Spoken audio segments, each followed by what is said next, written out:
Good morning to you all. It's Monday morning, and as always, thank you so much for joining us as we continue our adventure through the book of Isaiah. And today we are in chapter 4, short little chapter this one. So without further ado, Isaiah and chapter 4. Here goes. 7 women shall take hold of one man in that day, saying, "We will eat our own bread and wear our own clothes. Just let us be called by your name. Take away our disgrace."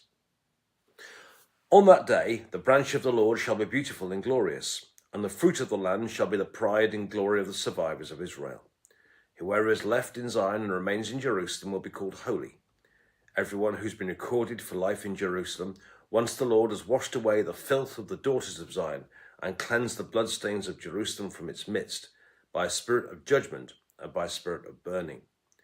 Then the Lord will create over the whole site of Mount Zion and over its places of assembly a cloud by day, and smoke and shining of the flaming fire by night. Indeed, over all the glory there will be a canopy. It will serve as a pavilion, a shade by day from the heat, and a refuge and a shelter from the storm and rain. And this is the word of the Lord. Thanks be to God. I told you it was a short chapter. Tomorrow's a very long one. Okay, so what have we got here? Essentially, chapters 2, 3, and 4, which we've done the last couple of days, are a section. Essentially what it's saying is, in chapter 2, verses 2 to 4, and the first verse of chapter 4 today, we have like the beginning and the end, and a bit sandwiched in the middle. And what it's saying is, in the first bit and the last bit, is saying God is going to sort it out, or one day it's going to be glorious. The bit in the middle is kind of saying, in the meantime, humanity is full of pride, and I'm all right, Jack, and I don't need God, and aren't I clever, and that sort of stuff. So what he's saying is, for now, things are not good, but one day things will be good. So you got your top and tail with the good news. God is going to sort it out. But the bit in the middle is saying, is the problems that humanity's gone pride, and so on and so on and so on. And with that in mind, if you look at little short chapter 4 today, you'll see that verse 1 really belongs in the previous chapter, because verse 1 was part of that summary bit in the middle, talking about the trouble, and it was talking about the arrogance of humanity and so on. And it was in the section talking about how the women had gone astray as well. And chapter 4, verse 1 is basically saying that things are so bad that they're just desperate for men. And it's saying, seven women should take hold of one man in that day. And you can see they're desperate for men, it would appear. And it's what it's, we'll eat our own bread, we'll bring our own selves to we'll bring our own stuff to the party, but just let us be called by your name and take away our disgrace. So you got the situation where the women have lost their beauty and so on in the previous chapter. And now they're so insecure now, they're absolutely desperate. And it's one man for 7 women. So verse 1 really kind of belongs in the previous chapter. I think it's been badly cut there. Then we go on to verses 2 to 6, which is the rest of the chapter. And here, in a sense, what we have now is, on that day, when the Lord sorts it out, things will be so much better. There will be a remnant left behind. Lots of people will not have managed the judgment, but this is how it's going to be. And in a sense, that is the case with God's judgment. We tend to think of God's judgment as being something difficult, and it is. But of course, if you're on the right side of the judgment, actually it's very positive. So it's saying here is that God's saying that the land is arrogant. People have gone, I'm all right, Jack, I don't need God, and so on and so on. So clever, I want to be clever, and we've got our riches, we've got our power, and so on and so on and so on. And God's saying he's going to, on that day, that's going to be sorted out. But he's saying here, the filth of Zion will be washed away, and then things are going to be very, very good. And in verses 2 to 6, he tells us how good things are going to be.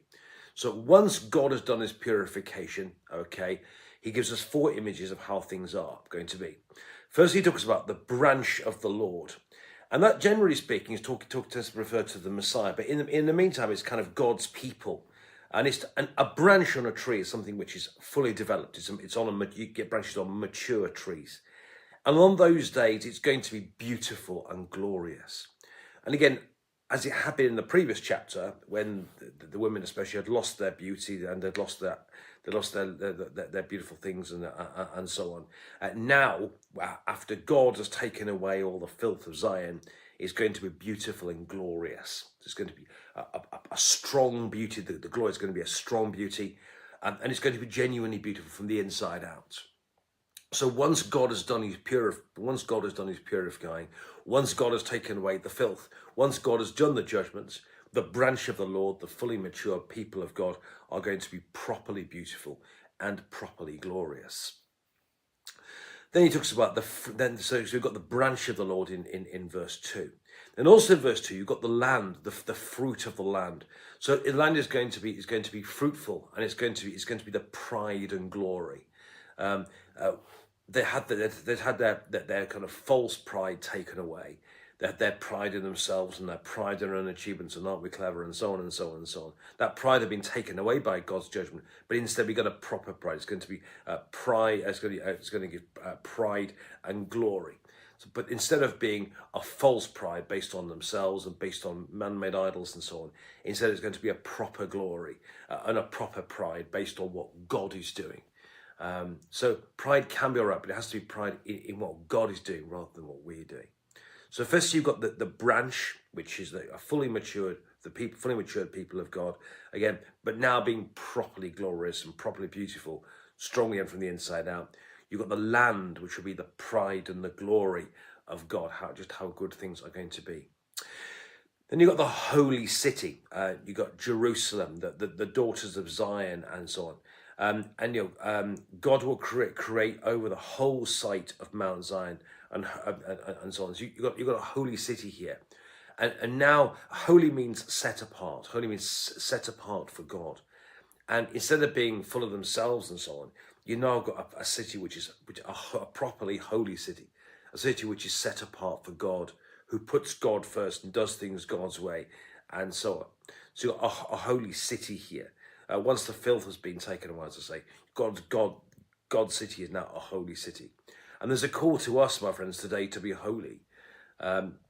Being holy doesn't mean we have to spend all day in church and look terribly pious, Being holy is about being set apart for God, about doing things God's way, about being his people, about being totally devoted to him. So we've got the branch, we've got the land, we've got the holy city. And then finally you've got what you call the canopy of glory. And it's lovely here because you've got this canopy, you've got a cloud by day and a fire by night. And that takes us back to the days when the people of God had left Egypt, and they were led by a pillar of cloud by day and a fire by night. So it's a sense of which that they're led by God. The fire and the cloud alludes to the way that God used to guide them. And it was saying God will guide them now. Secondly, also notice it's everybody. It's absolutely everybody. It isn't just the priests. It isn't just one or two holy people. Actually, this canopy is over everybody, and it isn't just for a few. It's for everybody. And God's love and God's power and God's mercy and God's grace through the Bible get more and more inclusive. They become more and more for everybody, not just one or two people.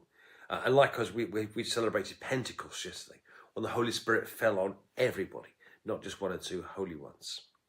And then finally also you've got this pavilion, which is a shade by day and a refuge and shelter from the storm and rain. So you get this canopy, this pavilion which God puts over them to protect them from the storms of life. And actually, in our lives, life is difficult sometimes, and storms do beset us, and life gets tough, don't we all know? But actually, God serves as our canopy. God serves as our protector. God is a place where we can run. Is our stronghold, if you like, a place where we can run in times of trouble. So here you have in chapters 2, 3, and 4. You have beginning in chapter 2 and in chapter 4, you have what God is going to do through his purifying. But in the middle section, you've got how things are, which is full of pride and arrogance. So but God is saying here in the beginning and end that pride and arrogance will come to an end. God will sort that out, and God's glory will come, and then and things will be much better. God's judgment will sift. God will purify his people, and thanks to God's purifying, we will then be a branch of the Lord. We will be properly beautiful and properly glorious, because that will be based on God. Secondly, we'll have that will be a holy land. we will have proper pride in what God is doing rather than in ourselves, and we'll be properly glorious. We'll be the land. We'll be a holy city, which has been cleansed from the filth, the filth, and been taken away, and we'll be a properly holy city. We'll be a people of God set apart for God. And finally, we'll be the canopy of glory. We'll have that guiding hand, that pillar of cloud by day and fire by night, which guides us through life. It's for everybody, and it's a refuge for us from the storms of life. Friends, I hope you found that helpful. More tomorrow, a fascinating chapter tomorrow, loads of it, wonderful stuff tomorrow. It's good stuff today as well. Hope you have a lovely day. Thank you for watching. Do share this message with your friends. Have a lovely Monday and enjoy.